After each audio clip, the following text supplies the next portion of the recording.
Hi everybody, it's Mena. Welcome back to my channel, or if this is the very first video that you're seeing of me, then welcome to my channel. Please be sure to hit the subscribe button down below if you didn't already. I post every day except for Tuesday and Friday afternoon sometimes.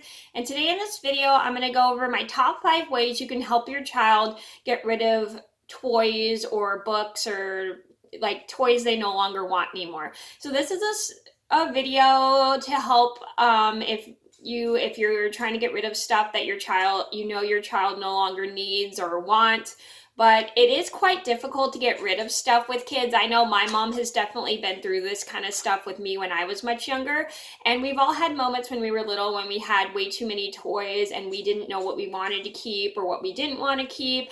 And it is very difficult because there are some toys where kids will not have touched in a really long time or haven't played with in so long, and there has to be like ways that you can talk your child into getting rid of the toy because you know they don't use it anymore. And here are some tips that my mom has come up with me when I was much younger, and I hope this will help you guys to help your child learn what to do with things they no longer want anymore. And I do have a video of I do have another video of top 5 ways you can get rid of things whether you don't have kids or not.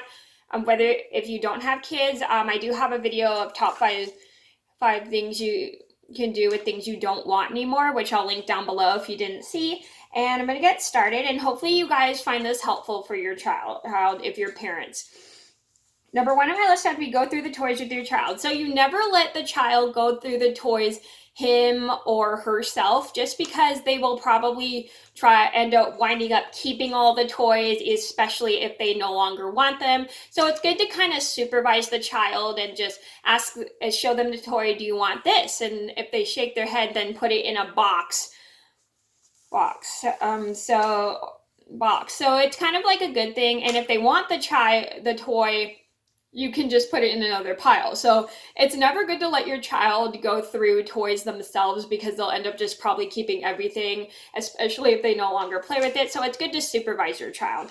Number 2 on my list would have to be separate the toys from what the child wants and doesn't want. So this is a good thing because you don't want to like have a full pile because it will be quite confusing of what the child wants, and the child may get confused of what he or she wants in the one full pile. So it's good to have like 2 separate piles. Keep one pile for what the child wants and one pile for what the child doesn't want. So this is just a good thing because then you can just keep track of what he or she doesn't want and what he or she wants. Number 3 on my list would have to be put the toys in a box in a basement, attic, or closet. So this is just in case the child hasn't decided if they wanted to keep the toy or book or whatever you're trying to get rid of. And you can just stick it just so they can make up their minds.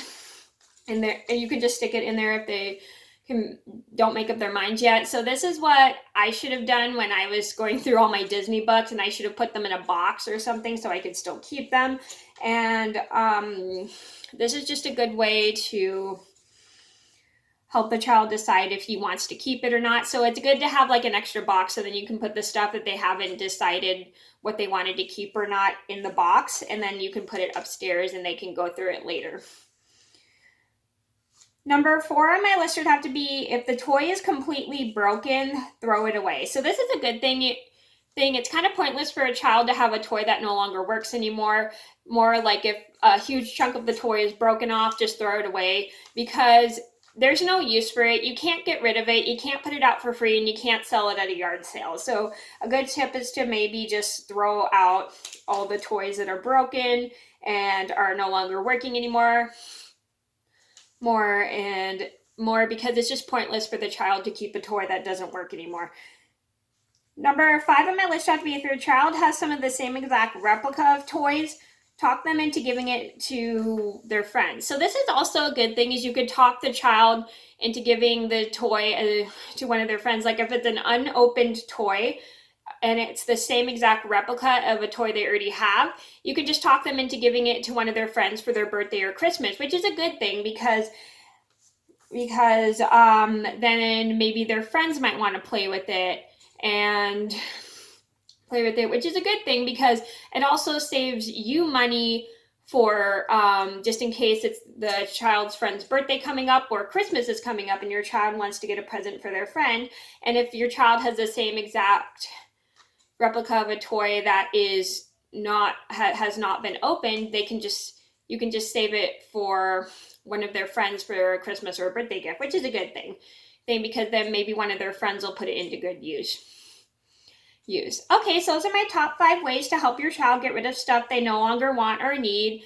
And I hope you guys enjoyed the video. Thank you so much for watching. Please just hit a like and subscribe if you haven't already. Like I said, if you haven't seen my top 5 ways you can get things you could do with things you no longer want, I will link that video down in the description box below. So thank you guys so much for watching. Please just hit a like and subscribe if you haven't already. I post every day except for Tuesday and Friday afternoon sometimes, and I'll see you in another video soon. Bye.